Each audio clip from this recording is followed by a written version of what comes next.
welcome to the PMI podcast. I'm Georgina Kensley, and I'm here today with Jonathan Watts-Ley, Director and one of the original founders of Wealth at Work. Today's topic is supporting members to make the right decisions in turbulent times. Now, Jonathan, I'm going to jump straight in with the first question, if that's all right. Yeah. Okay, so what are the key considerations for members approaching retirement at the current time? The first thing they need to think about is how much money they want in retirement, because unless they have some idea as to the sort of income that they think they will need, it's hard to progress any further. So that's the first stage. The next stage is then really looking at what funds they have available. So that will be a case of looking at all of their pensions. And of course, a lot of people may have had a number of pensions in the past. They might have different types of pensions as well. So they might have a mix of defined contribution schemes and final salary schemes. And of course, they should also look at their state pension. So if they haven't done so, they should go onto the government's site and get their state pension forecast, because for a lot of people, that could actually be quite a large amount of their pension income as they go into retirement. So the first thing is to look at all of that and see what that is worth. In addition to the pensions, they should also look at any other savings they may have. So typically people might have ISAs, for example, or they might have other general savings. So again, some of that money may be put towards income in retirement. And once they've got a good view of all of those different assets and the value of those different assets, they can then start to look at actually whether that's going to drive the income that they think that they will need in retirement. And of course, that will then drive other decisions, because if they're a million miles away from the income that they want, then they might have to consider other things. So, for example, should they carry on working for a bit longer and making additional pension contributions so that maybe in another 3, 4, 5 years' time, they are in a better position to afford the retirement they want. Okay. And how can employers, trustees and pension funds help members make the best decisions? I think the key thing is making sure that individuals and members actually understand what options they have available to them. So since 2015, we've had freedom and choice legislation come in. And of course, that's given a lot of flexibility, which is a great thing. And people like that flexibility. However, many of them don't really understand what the options are within that flexibility. So if you look at things like, should they buy an annuity? Should they go into drawdown? Should they be taking all their tax-free cash in one go? What are the tax situations of the various options?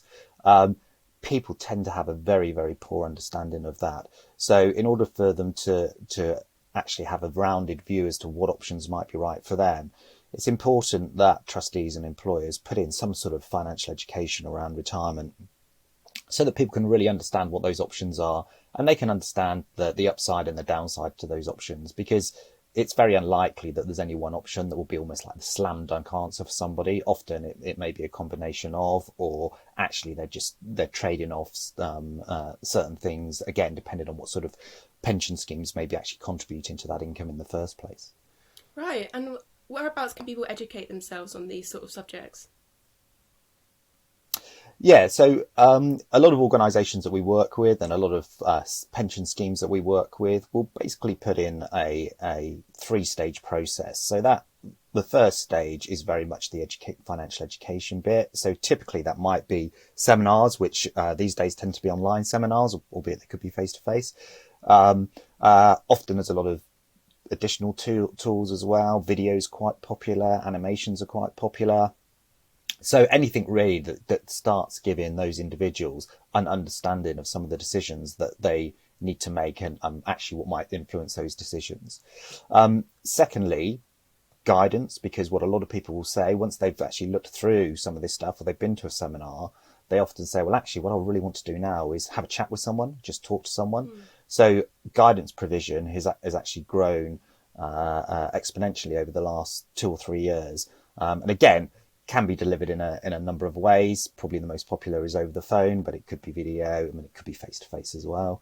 And then the third part is regulated financial advice.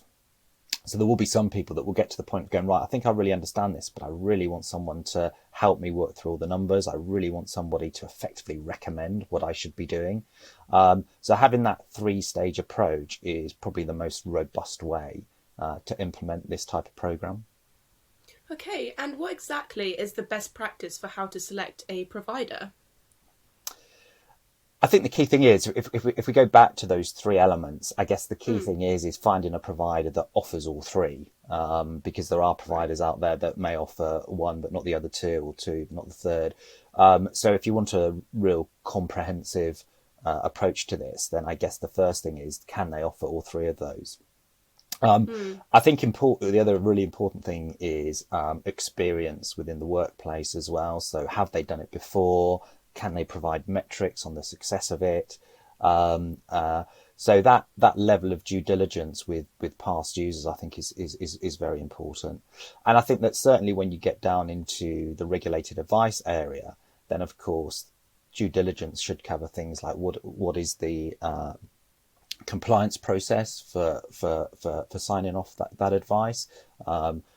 We always believe that advice should be compliance checked 100% pre any transaction being done, but that is not the industry norm. So again, depending on what sort of standards you want to set for your program, that may be something that you want to look at.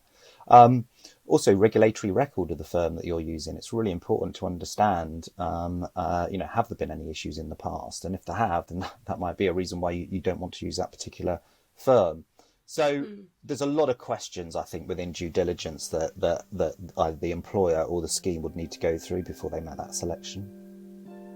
Okay. Thank you very much for your time. Okay, no worries. Thanks, Georgina. Okay, you're welcome. All right. Thank you very much. Bye-bye. Bye.